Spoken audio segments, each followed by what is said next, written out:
The snow came down hard over the city that night, and Marin Ashworth ran through it like the cold could not touch her, though her lungs burned with every breath she tore from the air. 6 months ago, she had been a translator working contracts for a shipping firm in Los Angeles, Koreatown, and now she was a woman running from a marriage that had never been hers to choose. Her family's debt had bought her a wedding dress and a husband named Tae Min Cho, a man whose name alone made grown men lower their eyes in restaurants. She had worn his ring for 3 weeks before she understood exactly what it meant to belong to him, and on a night just like this one, with snow falling thick and silent over the city, she had climbed out a window and never looked back. She ducked into an alley behind a shuttered noodle shop, her boots slipping on ice, her coat soaked through at the shoulders. She pressed herself against bricks still cold enough to bite through fabric and listened. Somewhere behind her, footsteps. Unhurried. Certain. The kind of footsteps that did not need to run because they already knew where the chase would end. She had heard those footsteps in her nightmares for 6 months, low and even, boots that never slipped no matter how much ice covered the ground. She held her breath until her chest ached, but the footsteps kept coming, closer, until a shadow fell across the mouth of the alley and blotted out the streetlight behind it. Tae Min stood there in a charcoal wool coat, snow dusting his shoulders like he had let it settle there on purpose, like even weather did not dare inconvenience him. His eyes found her in the dark the way a blade finds the exact place to enter. "You have cost me a great deal of trouble, Marin," he said, and his voice was quiet in a way that made the alley feel smaller. She had learned that quiet, from him, was worse than shouting. She had 6 months of practice believing that quiet from Tae Min meant a decision had already been made, and there was nothing left to argue. She flattened her spine to the brick, mind sprinting through the exits she did not have, the phone she had left behind, the 6 months of hunger that had taught her not to trust rescue from anyone. 6 months earlier, on the night she first ran, the house had been silent in the particular way a house is silent, when everyone inside it knows better than to make noise. She had counted the guards from her bedroom window 3 nights running, learning their rotation the way she once learned vocabulary lists for client meetings, patient and thorough, because patience was the only weapon they had not thought to take from her. She had memorized which floorboard groaned near the kitchen and which door hinge needed oil, and on the 4th night, she had used all of it at once, sliding out through a laundry room window while the guard nearest the gate lit a cigarette and looked the other way. She had walked 11 blocks in a stolen coat before she let herself believe she had actually done it. That first winter alone had taught her things no translator's degree ever had. She learned which shelters asked too many questions and which diners let a woman nurse 1 cup of coffee for 3 hours without complaint. She learned to change her hair, her walk, the rhythm of her own name, answering to Mara instead of Marin whenever a manager needed it printed on a schedule. She learned to sleep with 1 shoe still laced. None of it had been enough to erase the sound of those unhurried footsteps from her memory, and standing in that alley now, 6 months later, she understood that some parts of a life could not be outrun, only postponed. "You should not have come after me," she said, and her voice held steadier than she expected, though her hands shook where they were pressed against the wall. Tae Min stepped closer, slow, like a man who owned the alley and every alley after it. Snow caught in his dark hair and did not melt fast enough for how close he had gotten. "I do not chase women for sport," he said. "I chase what belongs to me." The words should have terrified her more than they did, but something in her had gone past terror months ago, into a colder and more useful place. She lifted her chin instead of lowering it because 6 months of running had at least taught her that flinching invited more of whatever came next. His hand came up, not to strike her, though she had braced for that too, but to grip her wrist, to hold it steady in the weak light spilling from a window 3 floors up. She twisted against him on instinct, and her sleeve rode up in the struggle, exposing pale skin marked by an old, ragged scar that ran from her wrist halfway to her elbow, a scar shaped like nothing accidental, a scar that told a very specific story to anyone who had ever seen a wound like it before. Tae Min went still. Not the stillness of a man deciding how to punish her. The stillness of a man who had just seen something he recognized in his bones. His grip loosened, though he did not release her entirely. his gaze fixed on the scar with an intensity that had nothing to do with anger and everything to do with memory. "Where did you get that?" he said, and for the first time since she had known him, his voice had lost its certainty. Maren tried to pull her sleeve back down, but he held her wrist firm enough to stop her, gentle enough that it did not hurt. "It is old," she said. "It does not matter." "It matters," he said, and something moved behind his eyes that she had never once seen in 3 weeks of marriage or 6 months of running, something that looked almost like grief wearing the face of a stranger. He turned her arms slightly toward the light, tracing the line of the scar without touching it, his jaw working like he was chewing on words he did not trust himself to say. "This is a defensive wound," he said finally. "A blade came at you, and you got your arm up. Someone taught you that. Or you learned it because you had no choice." Maren said nothing, because the truth of that scar belonged to a version of herself she had buried in another city, another life, before the debts, before the marriage, before any of it. Taemin's thumb brushed just beneath the scar, and the touch was so unlike the man who had hunted her through snow for 6 months that she almost forgot to be afraid of him. "I came here to bring you back and make an example of you," he said quietly. "I came here angry enough to burn the whole city down looking for you. And now I am standing in an alley learning that my runaway wife survived something I recognize because I carry the same kind of mark." He pulled back his own sleeve, just enough, just far enough to reveal a scar along his forearm that matched hers in shape if not in exact placement, pale and old and clearly born from the same kind of violence. Maren stared at it, her pulse loud in her ears, the snow falling steady and indifferent around them, while 2 strangers who had been married for 3 weeks discovered they were bound by something older than the debt that had chained them together. "Who did that to you?" Taemin asked, and his voice had dropped into something low and dangerous, though the danger in it no longer felt aimed at her. Maren swallowed hard. "A man who thought I owed him something I did not owe him," she said. "I was 17 when it happened. I got away. I promised myself I would never let anyone corner me again." She had never told anyone that story, not even the family who had signed her life over to settle a debt she never created. Taemin's expression shifted, and for the first time, she saw the calculation drain out of his features, replaced by something raw. "I was younger than you," he said. "My cousin held a blade to my arm because I refused to carry out an order I found unforgivable. I have the mark to remind me that refusal has a cost." He released her wrist slowly, though he did not step back, and the alley between them narrowed into something that no longer felt like a hunt. "I did not marry you because I wanted a wife," he said. "I married you because your family owed mine an amount they could never repay, and you were the collateral offered to close the debt. I told myself it did not matter what kind of woman ended up in my house. I was wrong." Maren's chest tightened at the confession, unwelcome and unexpected, because she had spent 6 months building a version of him in her mind that made no room for a man capable of saying something so honest. "That does not change what you did," she said. "You locked me in a house with guards at every door. You made me a prisoner with a ring on my finger." "I know," Taemin said, and the admission cost him visibly, his jaw tight, his gaze steady on hers despite the difficulty of the words. "I am not asking you to forgive that tonight. I am asking you to survive long enough for me to make it right, because there are men looking for you who will not stop at scolding you the way I intended to." The words landed heavy between them, and Maren's instincts, honed over months of running, sharpened immediately.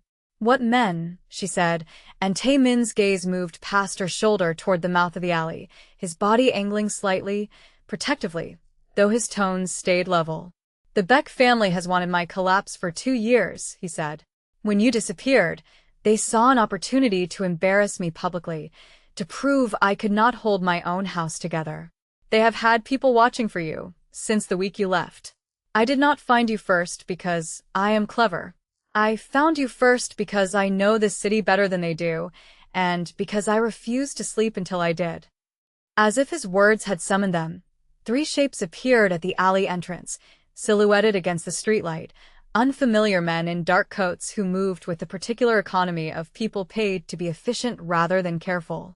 Taemin's posture changed instantly. weight shifting low, hand drifting toward his coat with a calm that made Marin's stomach drop, because she had learned enough about this world to know that calm, in men like him, meant violence was already decided. "Stay behind me," he said, low, urgent, and for once she did not argue, though every instinct in her still screamed to run for herself alone. The three men fanned out, blocking the only clear path from the alley, and the tallest of them spoke first, his voice carrying the false politeness of men who enjoyed cruelty dressed as courtesy. "Cho," he said. "The Beck family sends their regards. And their congratulations on finding your runaway bride. Shame she will not make it home to enjoy the reunion." Marin's pulse spiked, but instead of freezing, she scanned the alley the way she had learned to scan every room in the 6 months she had spent surviving alone, cataloging exits, obstacles, anything within reach that might tip an outcome in their favor. A rusted fire escape ladder hung above them, its lowest rung looped with a length of loose chain someone had left dangling, and beside it, a stack of wooden pallets leaned against the noodle shop's back wall, brittle with cold and easily toppled. Tae-min moved first, meeting the tallest man's advance with brutal, economical violence, a strike to the throat that folded the man instantly, followed by a turn that put a second attacker's arm at an angle it was never meant to bend. He fought like something built rather than trained, precise, unhesitating, each motion serving the next without wasted effort, and Marin understood in that moment exactly why men twice his size lowered their eyes around him. But the third man circled wide, moving toward Marin instead of Tae-min, clearly under instruction to take her rather than fight him directly, and she did not wait to be caught. She grabbed the loose chain from the fire escape and swung it hard across the man's forearm as he reached for her, the impact jarring up her own arm but landing solidly enough to make him stagger back with a shout. She did not stop there. She shoved her shoulder into the stack of pallets, sending them crashing down across his legs, and he went down hard onto the ice, cursing, momentarily pinned beneath splintered wood. Tae-min finished the second attacker with a final blow that left him motionless against the brick, and turned in time to see Marin standing over the third man, chain still gripped white-knuckled in her hand, chest heaving, eyes fierce in a way that had nothing to do with fear. Silence dropped over the alley except for the distant echo of the tallest man's groaning where he had collapsed near the noodle shop's back step. Tae-min crossed the distance to her in 3 strides, his gaze moving over her with something that looked almost like disbelief, though admiration threaded through it as well. "You did that," he said, not quite a question, and Marin lowered the chain slowly, her arms trembling now that the immediate danger had passed, adrenaline draining out of her in a rush that left her lightheaded. "I have had 6 months to learn how to fight for myself," she said. "I was not about to let some stranger drag me back to a life I already escaped once." Tae-min studied her for a long moment, snow settling on both their shoulders now, the streetlight above them flickering weakly against the dark. "The Beck family will send more," he said finally. This was a probe, not their full effort. "If I take you back to my house tonight, they will read it as weakness and escalate. If I let you disappear again, they will hunt you regardless, and I will not be there to intervene." Marin's jaw tightened at the framing of her fate as something still decided by men and their wars, but she recognized the truth buried in his warning even as she resented it. "Then what do you suggest?" she said, and Tae-min's gaze held hers with an intensity that made the cold air between them feel suddenly warmer than it should have. "I suggest you choose," he said. "Not because your family owes mine a debt, not because a contract says you belong to my house. I am asking you to choose whether you want my protection, knowing exactly what that costs, and knowing I am not the man who signed that marriage contract without a second thought anymore." They did not go back to his house that night. Instead, Tae-min took her to a small apartment above a dry cleaner's shop in a quiet stretch of the city where none of his usual world had reason to look, a place he said had belonged to a man who once worked for him and asked for nothing in return but discretion. The rooms were plain, a single lamp, a narrow kitchen, a window that looked out over rooftops dusted white, and for the first time in 6 months, Marin slept somewhere that did not feel like a trap disguised as shelter. She woke before dawn to find Tae-min seated at the small kitchen table, a laptop open in front of him, a gun disassembled and laid out with careful precision beside it, each piece gleaming under the lamp's low light. He did not startle when she appeared in the doorway. He simply looked up, studied her face for a long moment, and gestured toward the second chair without a word. She sat, arms crossed, watching him reassemble the weapon with the same unhurried economy he brought to everything. "You could have left while I slept," he said eventually, not looking up from his work. "You did not." "I thought about it," Maren admitted, because there was no use pretending otherwise to a man who had already seen the truest scar she carried. "I decided the Beck family would find me faster on my own than with you standing between us." Taemin's mouth curved, not quite a smile, something more private than that. "That is the first practical decision anyone in my organization has credited to fear of me in years," he said. "You credited it to arithmetic." "I have always trusted arithmetic more than promises," Maren said, and something in the quiet way he looked at her afterward told her the words had landed somewhere he had not expected them to reach. Over the following days, the apartment above the dry cleaners became a strange kind of neutral ground, the one place in the city where neither the debt nor the danger seemed to fully reach them. Taemin came and went at odd hours, always returning with some small, wordless offering, a paper bag of dumplings still warm from a shop 3 streets over, a spare coat when he noticed hers had not fully dried from the night in the alley, a second-hand radio he set on the counter, without explanation until the low murmur of music filled silences that had once felt unbearable between them. She watched him field calls in low, clipped tones that gave away nothing, watched his jaw tighten when certain names crossed the line, watched him return afterward and deliberately soften his shoulders before he looked at her, as though he did not want her to carry the weight of whatever conversation had just occurred. One evening, while rain replaced the snow and streaked the window in long silver lines, she found him standing very still at that window, his reflection ghosted over the glass, and she asked the question she had been circling for days. "Who was she?" Maren said. "The woman you lost. The reason you carry that scar, and that quiet the way you do." Taemin did not turn around immediately. When he finally spoke, his voice had none of the careful control she was used to. "Her name was Yunha," he said. "She worked in my organization's finance office. She discovered evidence of embezzlement that traced back to a man I trusted more than my own blood. She brought it to me instead of running because she believed I would protect her for doing what was right. I was 3 hours too slow. By the time I understood what my trusted man intended, she was already gone." The words fell into the room heavy and final, and Maren understood then why he moved through the world with a stillness that looked, from the outside, like control, but which she now recognized as a permanent, carefully managed grief. "I do not tell people that story," he said. "I am telling you because you asked, and because I find I no longer want to lie to you about anything, even the things that cost me to say aloud." In the days after that confession, Maren found herself paying closer attention to the small rituals that made up Taemin's life, the way he checked the locks twice without seeming to notice he did it, the way he always sat facing the door in any room, the way his shoulders only fully released their tension once he had confirmed, without ever saying so aloud, exactly where she was standing.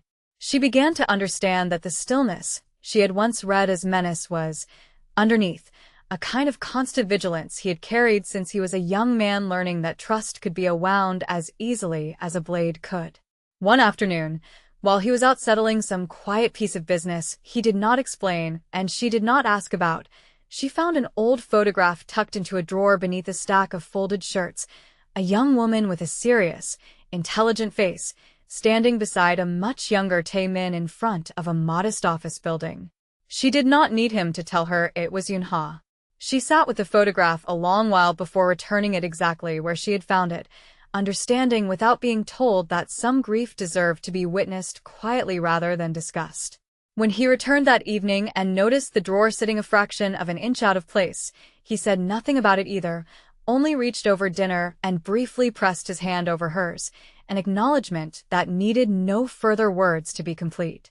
It was in these small unspoken exchanges, more than in any single dramatic confession, that Maren began to understand the shape of the man beneath the boss, patient where she expected impatience, careful where she expected carelessness, and utterly, unmistakably changed by the fact that she had chosen, again and again, not to run when running would have been easier. That confession changed something quiet and structural between them, though neither named it directly, in the days that followed.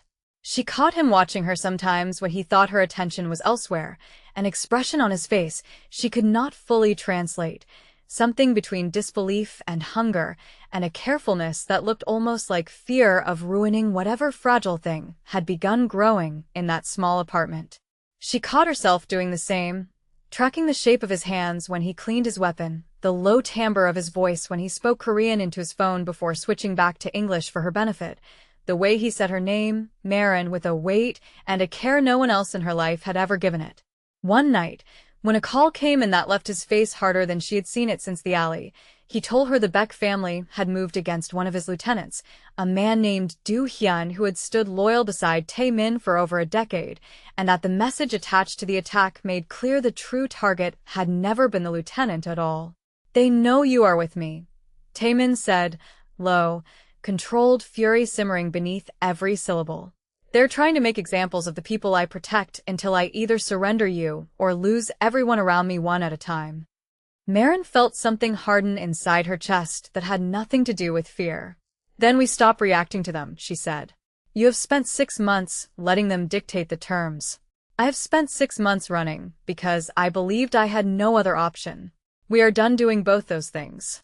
The plan they built together over the following 2 days was not clean, and it was not without risk, but it was theirs in a way nothing in either of their lives had been for a long time. Tae Min had intelligence on a shipment the Beck family used to launder resources through the docks near the harbor, a weekly transfer guarded by fewer men than their reputation implied because their arrogance had made them careless. Maren, with her fluent grasp of shipping contracts and her years spent translating exactly this kind of paperwork, identified the exact window in their documentation where a diverted signature could expose the entire operation to the port authority without a single shot needing to be fired first, buying Tae Min's people the chaos and confusion required to move safely against the family's remaining muscle. "This is not your world," Tae Min said, watching her mark up the documents with a red pen at the small kitchen table, something like awe threaded uneasily through his caution. "It is now," Maren said, not looking up. "You do not get to decide that for me anymore." "Nobody does." He said nothing to that, but later, when she finally set the pen down and rubbed at her tired eyes, she felt his hand cover hers on the table, warm and steady and asking nothing beyond the simple fact of contact, and she did not pull away. The night the plan came together, snow had returned to the city, thinner now, drifting rather than falling, and Maren stood in the shadow of a shipping container at the edge of the harbor with a radio clipped inside her coat, and Tae Min's voice low and steady in her ear as his people moved into position around the Beck family's guarded shipment. Her role was simple in theory: deliver a forged manifest to the dockworker overseeing the transfer by 30 seconds of confusion, while port authority sirens, alerted anonymously an hour earlier, began closing in from the northern gate. In practice, nothing about standing alone in the dark with her heart hammering against her ribs felt simple at all. She approached the dockworker with a manifest folded under her arm, her voice even, her cover story about a delayed customs adjustment rehearsed until it no longer sounded rehearsed, and for a breathless stretch of seconds it seemed the plan would hold without incident. Then a shout went up from further down the dock, one of the Beck family's men recognizing her face from the alley days earlier, and the fragile order of the operation shattered all at once into motion and noise. Tae Min's voice sharpened in her ear, urgent, commanding her to fall back toward the container line, but Maren had already spotted what he could not see from his position, a second guard moving to cut off the only route back towards safety, positioning himself exactly where Tae Min would emerge from cover in the next several seconds. She did not hesitate. She grabbed a length of loose mooring line coiled near a stack of crates and swung it hard across the guard's legs as he passed, sending him sprawling onto the icy dock boards, buying Tae Min the clear half-second he needed to break from cover and finish the confrontation before it could turn into a firefight. Sirens wailed closer, red and blue light beginning to wash the harbor in strange, unsteady color, and the remaining Beck men scattered rather than risk capture alongside a shipment that would now implicate them directly. Tae Min reached her amid the chaos, breathing hard, his eyes scanning her face and body for injury before he seemed to trust that she was truly unharmed. "You're supposed to fall back," he said, though there was no real anger in it, only something raw and shaken loose by how close the guard had come to reaching her first. "I was not going to let him get behind you," Maren said simply, as though the choice had never truly been a choice at all. Taemin's hand came up to her jaw, tilting her face gently toward his in the strange colored light, and for a long moment neither of them moved, the noise of sirens and scattering men fading into something distant and unimportant. "I told myself staying with you in that apartment was survival," he said quietly. "I've been lying to myself about that for days." Maren's breath caught, the confession landing exactly as dangerously as she had known, somewhere down, that it eventually would. "I told myself the same thing," she said. "I do not think either of us believed it very much." He kissed her then, finally, deliberately, snow catching in her hair the way it had caught in as the night he found her in the alley, and this time neither of them stepped back from what the moment demanded. The fallout from the harbor took weeks to fully settle, the Beck family's operation exposed enough to fracture their standing across the wider organization, several of their own lieutenants turning on leadership rather than face prosecution for a shipment gone catastrophically public. Taemin's position solidified in the aftermath, not through the fear the underworld usually respected, but through a quieter, more dangerous reputation, the boss who could not be forced into either surrender or recklessness even when his enemies aimed directly at the one thing he refused to lose. Maren returned to the house she had once escaped only once, to collect the few belongings she still wanted from a life she no longer recognized as fully her own, and she left it again on her own terms this time, walking out the front door in daylight rather than a window at midnight. She did not move back into that house permanently. Instead, she and Taemin kept the apartment above the dry cleaners for a long while, adding a second lamp, a proper bed frame, a shelf of books in 2 languages that neither of them had chosen to hide from the other. Do Hyun recovered from his injuries and became, unofficially, the man who let both of them pretend they did not notice the small ways the household staff now deferred to Maren's opinion as much as Taemin's own.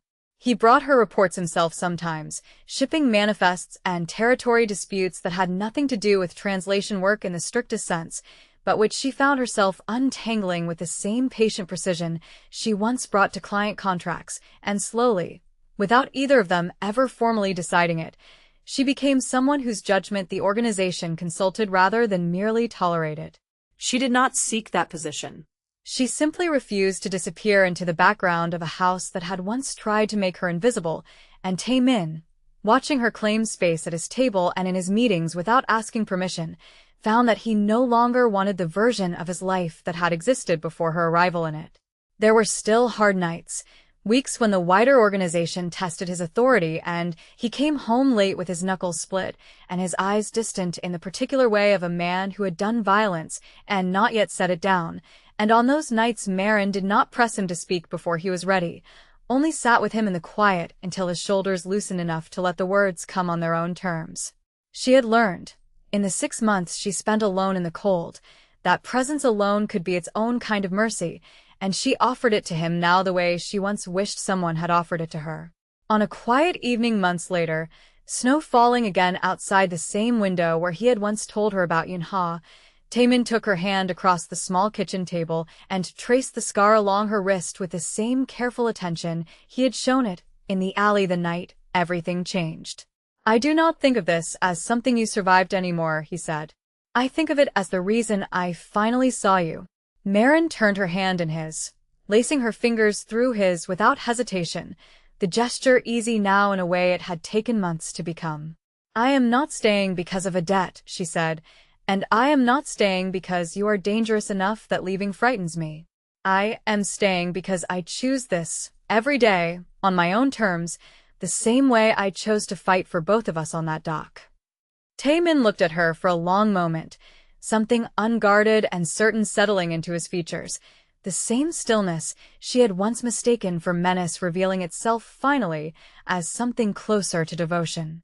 He did not say the word love, not that night, and she did not ask him to. Some truths did not need declaring to be understood completely between two people who had already bled the same kind of scar into their skin. And if you have made it this far into their story, tell me in the comments whether you think Maren made the right choice that night, because some debts, it turns out, are paid in scars long before they are paid in blood.